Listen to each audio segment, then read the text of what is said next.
Xiaomi had a few years in between where their phones didn't really have great cameras.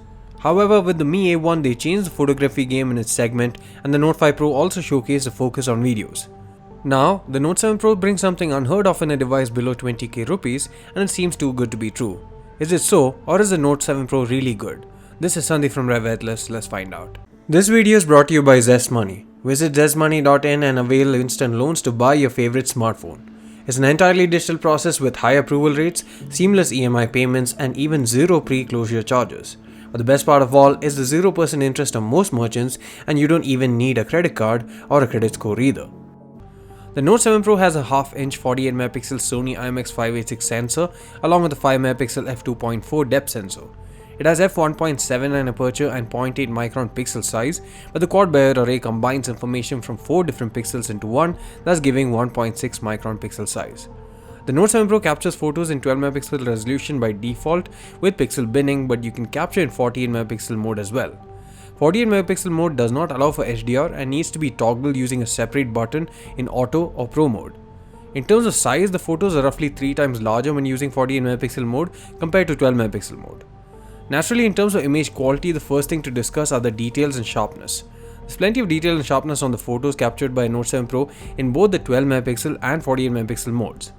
On the View 20, we found that 12MP images, for example, lacked in terms of sheer resolution and file size, but did have more details and sharpness as well, owing to the pixel binning. Funnily enough, even though it uses the same sensor, the 48MP images are the ones with higher detail and sharpness on the Note 7 Pro, but yes, they are a bit noisier than the 12MP ones.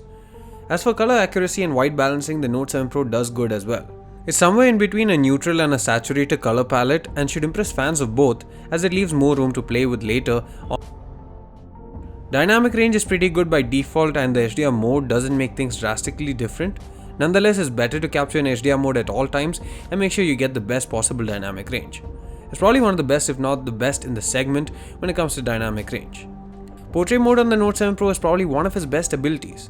The Note 5 Pro had a great portrait mode at the time, not just in its segment but across various segments. The same can be said for the Note 7 Pro. The blurring is very linear, and this time around you can make use of various blur effects after capturing the shot to enhance the image further.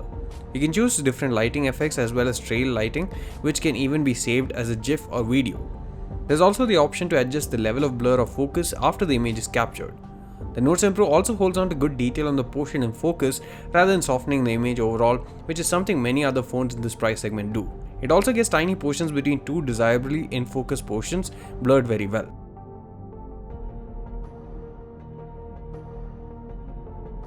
At night, the Note 7 Pro has a tendency to automatically go for a very high ISO and hence add a lot of noise to a photo. Don't be fooled by this, since it's actually a great performer. You'll need to just manually select the settings using Pro mode if you know what you're doing, or else go for the night mode. This creates pretty good results in low light and reduces the noise by a big margin. It's also worth noting that Note 7 Pro night mode can help in certain daylight conditions where the lighting conditions are too challenging for the HDR mode to solve. But in some conditions, the processing will seem overdone. Since the phone will receive several updates soon as well, we are hoping that the high ISO tendency of the auto mode gets taken care of as well soon.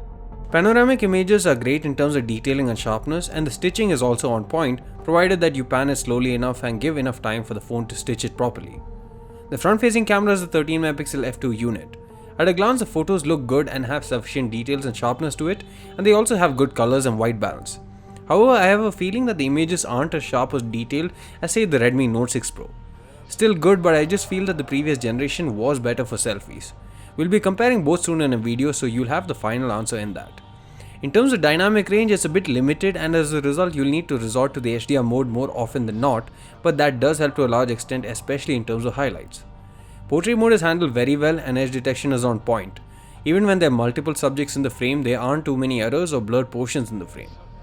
In terms of video, the Note 7 Pro is the first Note series device to support 4K 30fps video out of the box.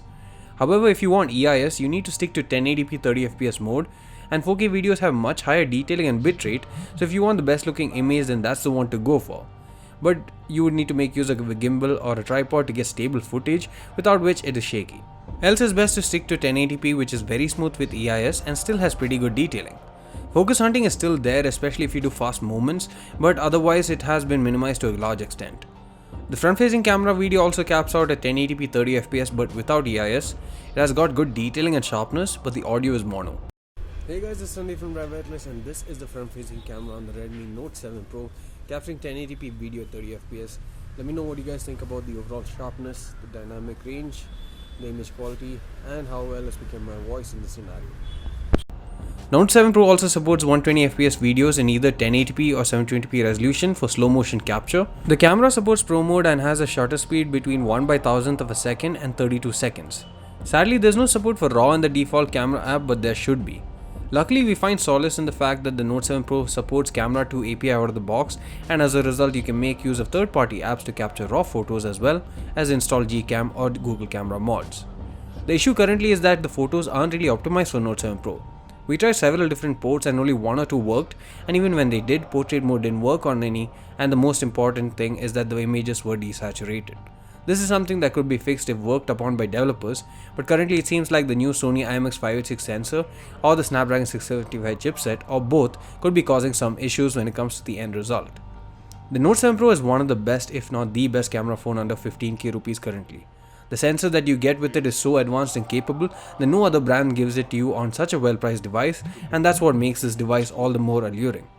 Aside from the lack of EIS on the front camera and no 4K EIS, there's nothing that I really can find fault with, and that's me being picky.